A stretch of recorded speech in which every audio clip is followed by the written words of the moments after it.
to know and why we should care about Palestine. So I'm Sheila. I'm an occupational therapist. I am also a UCSF patient. I am not an employee, but I'm standing here in solidarity with the UPTE members as a human being and as a healthcare worker. I just, side note, want to say I had a surgery just December over there that was covered by ACA. UCSF is trying to charge me $3,000 that I do not owe. So I know for a fact that UCSF does not care about their employees, they do not care about their patients. And so I'm here to talk about rehab services, our colleagues that are being killed, kidnapped, and tortured in Palestine, and how UCSF does not care, and why it's really important, why all of this is connected, why your rights as workers is important, why that's connected to patients' rights, and how that's connected to our colleagues around the world. So, as you all know, over 1,200 healthcare workers have been killed in Gaza. Elizabeth is holding some memorials of our martyred healthcare workers. I encourage you all to take one when you do return back to work with your in your offices. Keep your martyred healthcare workers right next to you. This is not political. These are our colleagues, okay? So don't let them shut that down. So 1,200 healthcare workers have been killed in Gaza since October 7th.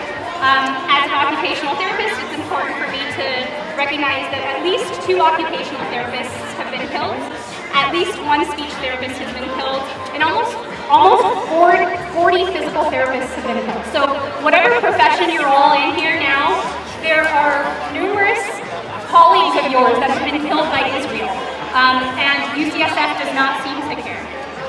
So on average, so there are also over 300, so about 384, close to 400 healthcare workers in Palestine have been kidnapped, unlawfully detained, and on average they're in prison for 246 days. So I want you to think about the repression that you're facing here. Sure, none of us are being killed and kidnapped yet, but what would UCSF do if it was one of you? What would UCSF do? Would they care? Because they damn well don't care about our colleagues in Gaza. I'm Lisa Milos. I'm a member of UPTE, University of Professional and Technical Employees. I'm a medical interpreter here at UCSF, and I'm also a member of UPTE Members for Palestine. And you had a rally yesterday, or education. You're trying to educate people about the connection between Palestine and the strike of UC workers. What happened in this effort? Well, when we first set up our table there was an UPTE member who came up to me and told me that I was co-opting the strike by talking about Palestine and referring to some kind of agreement that I'm not aware of, that we would not be talking about Palestine and that we would just be dealing with union issues. The union did express that they apparently could not chew gum and walk at the same time, and that they were going to be quote-unquote prioritizing contract talks and not Palestine. UPTE Members for Palestine never agreed to that at all. And unfortunately, this comes on the heels of the fact that when we brought our representatives to be delegates at our union convention in San Diego, we presented a resolution on Palestine, and they applied rules that really don't exist for resolutions. They said that we had not handed it in 60 days in advance. The only rule, the 60-day rule, is for constitutional amendments. And they also did not allow me to be an alternate, as well as someone else who was also elected as a delegate, which we could have been alternates because there was less people that arrived. And so they broke their own union rules. They also have recently they have a pledge for freedom of expression, which UPTE endorsed.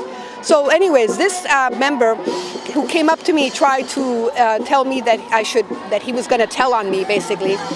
I told him that fine if he wants to do that, but it was going to be a very public issue. And he said a couple of times, I don't care about Palestine. I don't care about Palestine. And I said, well, you know what? I really don't care if you care or not. I said, because I do care about the bombing of hospitals and the killing of children.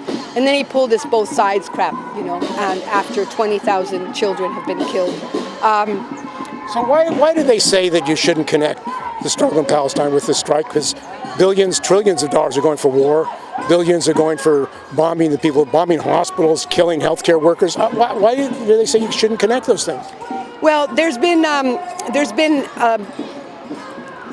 a lot of attacks by UCSF against us for speaking out about Palestine. In fact, they also suspended Rupa Myra, who spoke via telephone yesterday because she's banned from being able to be in the on campus. UCSF is very much influenced by, it's one of its major donors, Helen Diller Foundation, which supports the IDF and supports Canary Mission and supports Israel, apartheid Israel. Don't the Regents consider themselves Zionists? And Governor Newsom, aren't the Democratic Party? I think they do, and they have been definitely, applying so-called civil rights laws against us and in favor of genocide enablers. Also, I think that the unions in particular have been unduly influenced by U.S. foreign policy, unfortunately.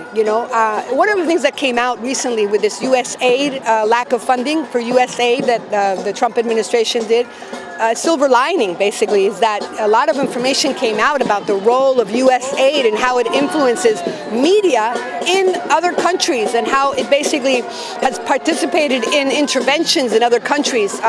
And unfortunately, that happened in Chile, of course, during the Allende government. Didn't the AFL-CIO support the coup in Chile? Yeah, well, the AFL-CIO, through the American Institute for Free Labor Development, they helped train 6,000 CIA people to try to create a wedge between the union support of the CUT of Chile to Salvador Allende. And they did this even before Allende became president. And that's all been documented. And unfortunately, to this day, the AFL-CIO and CWA also, by the way, supports Histrodut, which is the Jewish supremacist, it's actually, I would prefer saying Zionist supremacist trade union that treats Palestinian workers, takes their dues but doesn't represent them, and in fact contributes to their repression by funding through one vacation day per month from every Israeli worker paycheck to fund the IDF while it's committing genocide. And they've been supporting the Histrodut. The AFL-CIO has been supporting the Histrodut. And unfortunately, we're dealing with not only business unionism, but what some people refer to as blue-collar imperialism in this country, And one of the things that is happening with the strike, and happened with Kaiser as well, but particularly Berkeley, or UC system, is that there's no mention of Gavin Newsom, who's the governor, who's on the Board of Regents. He appoints the Regents, and the Democratic Party, this is an unfair labor practice strike. Right. Yet they don't talk about who's really running the university, which are the billionaires and the Democratic Party. Is that a reason they keep that silent from members? Talking to some of the members here, they didn't even know that Gavin Newsom is on the Board of Regents, along with Tony Thurmond, Secretary of Education. It seems like they're not really educating the members about who really runs the university. Right. There's no real education of the members. Whenever we go to the UC Regents meeting, I'm always hoping that there's going to be a large amount of workers there.